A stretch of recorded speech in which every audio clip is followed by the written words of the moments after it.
Back to work, back to school, back on air. Thank you for joining CNN Student News for its 2016 events coverage. I'm Carl Azus. First up, Happy New Year. The scenes from cities around the world lit up by fireworks just after midnight on January 1st.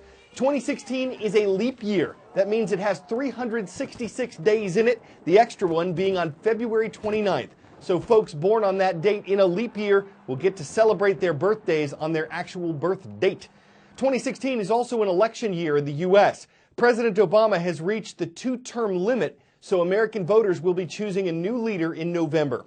Before that can happen, though, each major party has to nominate one candidate for president, and the process to whittle down the Democratic and Republican fields starts next month. For the Democrats, 3 candidates are still in the race. Polls indicate that the frontrunner is former Secretary of State Hillary Clinton. For the Republicans, 12 candidates are still in.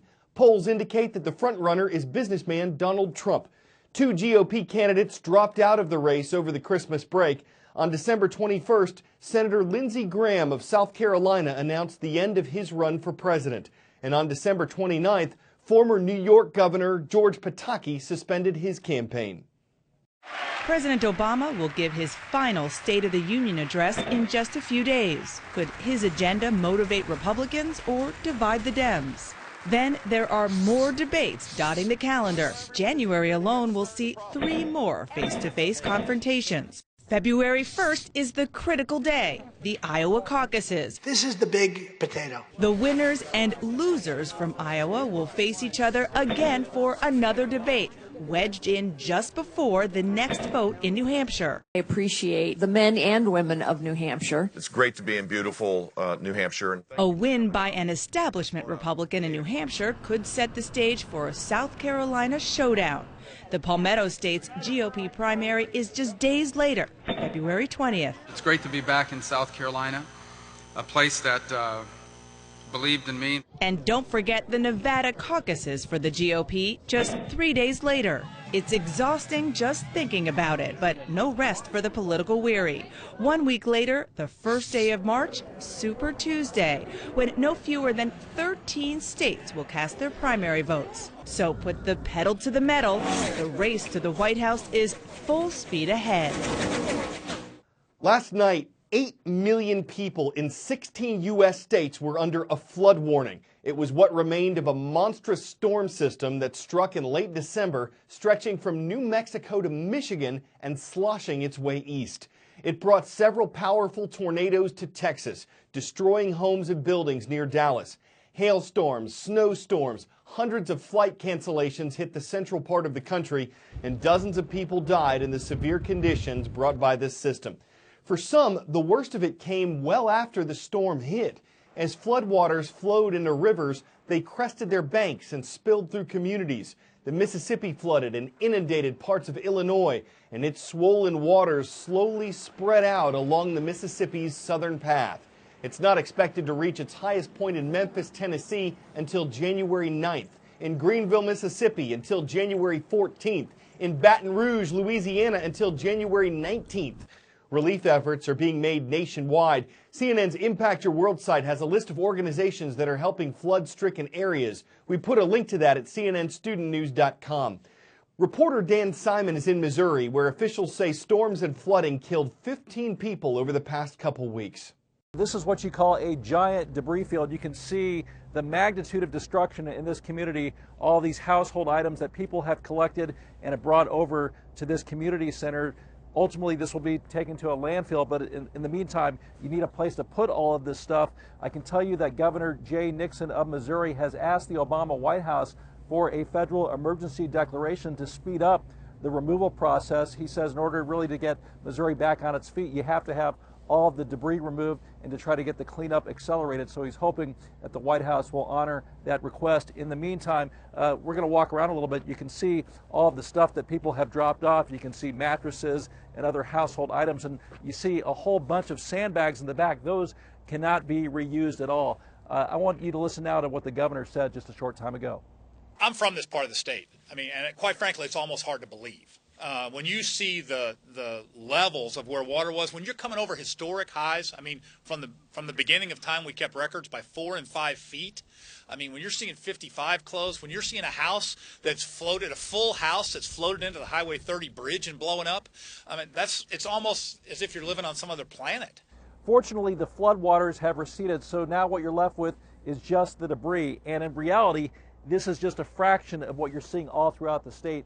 Hundreds of businesses and homes have taken on significant damage.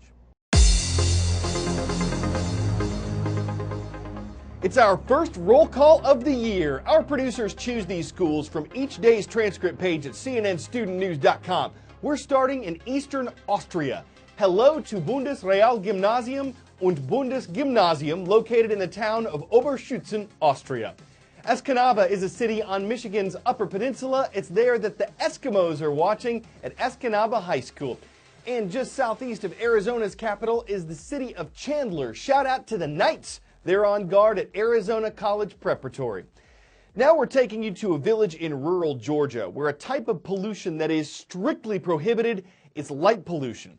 This happens when artificial light, so any light you can turn on and off, brightens up the sky. The glow over cities is the last thing wanted by amateur astronomers who love to spend time stargazing when millions of others are turning on white lights.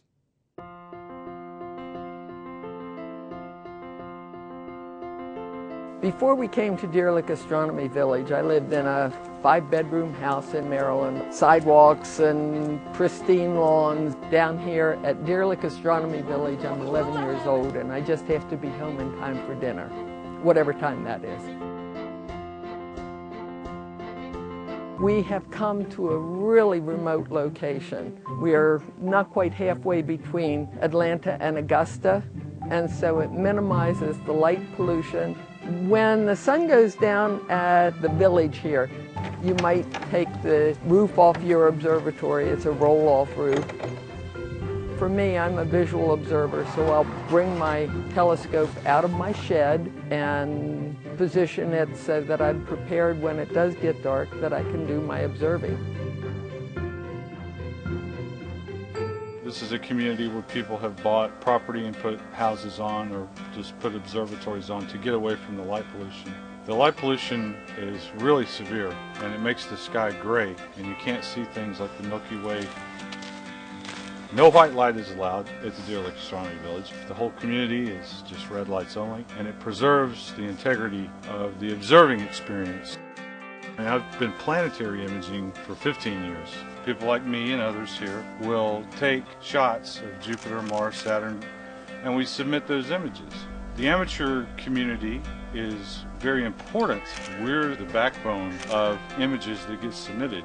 It makes you feel excited and relevant about contributing to science. And it's a wonderful, wonderful hobby. Well, we started the show with a look at New Year's celebrations. We're ending with them too, but some of the less mainstream ones. For instance, who needs a ball or a peach when you've got an acorn? Folks are just nuts about this in Raleigh, North Carolina. And honestly, it's just as arbitrary as other objects dropped on New Year's. Okay, maybe cheese isn't arbitrary in Wisconsin. The great state's a prolific producer of it. So why not use a fire truck to lower an 80-pound block of cheese? And to wrap up, we're going back to North Carolina for an annual possum drop. Of course it happens overnight. Possums are nocturnal, though locals say no animal is harmed in the annual event. And in the great CNN student news tradition, you know we always try to work in acorny puns. Some people crack up at them. Yes, they're cheesy. No, they're not always Gouda. Yes, we drop several of them. I guess it's just because there are always endless possibilities. I'm Carl Azus, and we'll look forward to seeing you tomorrow.